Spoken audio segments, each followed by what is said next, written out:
শুরু করছে ৪২-এর লড়াই। দেশের সবচেয়ে বড় নির্বাচনের দামামা বেজে গিয়েছে, কাউন্টডাউন শুরু হয়ে গিয়েছে এবং আমাদের রাজ্যে ৪২ কেন্দ্রে প্রার্থীরা নেমে পড়েছে প্রচারে, জনসংযোগে জোর দিতে। কেউ যাচ্ছেন ধর্মীয় স্থানে, কেউ করছেন রোড শো, আবার কেউ পায়ে পায়ে সারছেন প্রচার। আর আমরা প্রতিদিন মেপে দেখার চেষ্টা করছি কে এগিয়ে রয়েছে, কে পিছিয়ে রয়েছে, কাদের ভরসা তারকা, কাদের প্রচারের ময়দানে দিচ্ছে জোর টক্কর, আর কেই বা গরম গরম কথায় বাজার করছে গরম। সেই সব নিয়ে প্রতিদিনের মতো আজও শুরু করছি ৪২-এর লড়াই।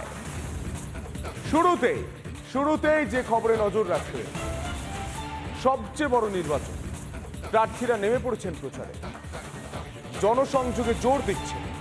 রেখা পাত্র, তাকে আক্রমণ করতে গিয়ে দেবাংশু পোস্ট করে দিচ্ছেন সোশ্যাল মিডিয়ায়।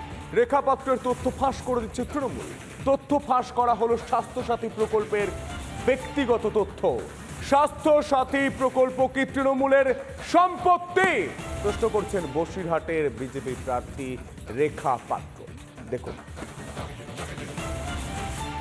তৃণমূল কংগ্রেস কি বলতে চাইছে? সরকারি সুবিধা নিতে গেলে তৃণমূল করতে হবে। তৃণমূল কংগ্রেস কি বলতে চাইছে? সরকারি সুবিধা নিতে গেলে তৃণমূল করতে হবে।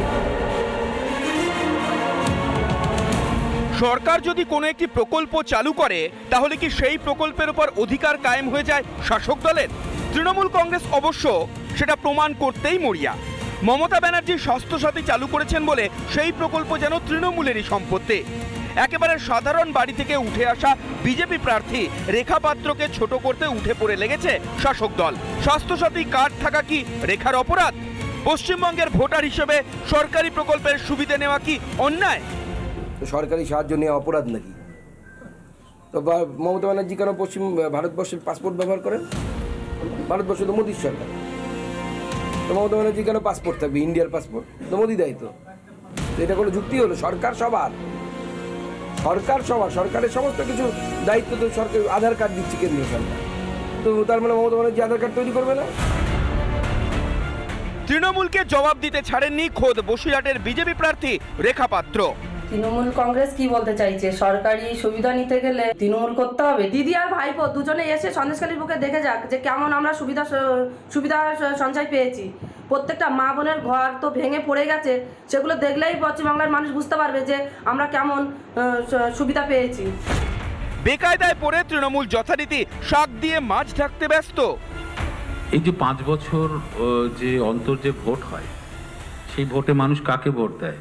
ডিএমকে দেয়, বিডিওকে দেয়, ভোট দেয় একটা রাজনৈতিক দলকে। আমরা জাস্ট দেখিয়েছি মমতা বন্দ্যোপাধ্যায় যা কিছু করেছেন সবার জন্য করেছেন, সেখানে কোনো দল, জাতি, ধর্ম, দল দেখা হয়নি।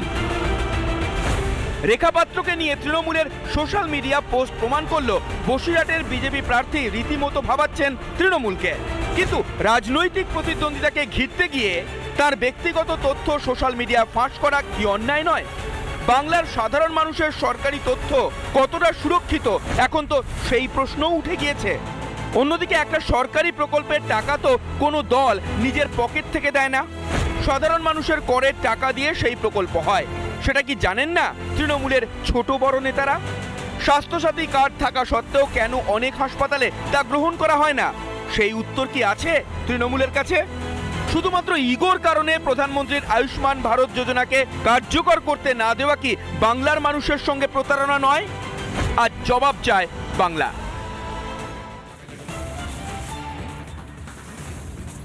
আর সেই জবাব চেয়েছিল রিপাবলিক বাংলা। রিপাবলিকের টানা প্রশ্নে পোস্ট সরিয়ে ফেললেন দেবাংশু ভট্টাচার্য। রেখা পাত্রকে নিয়ে পোস্ট মুছলেন তমলুকের তৃণমূলের প্রার্থী।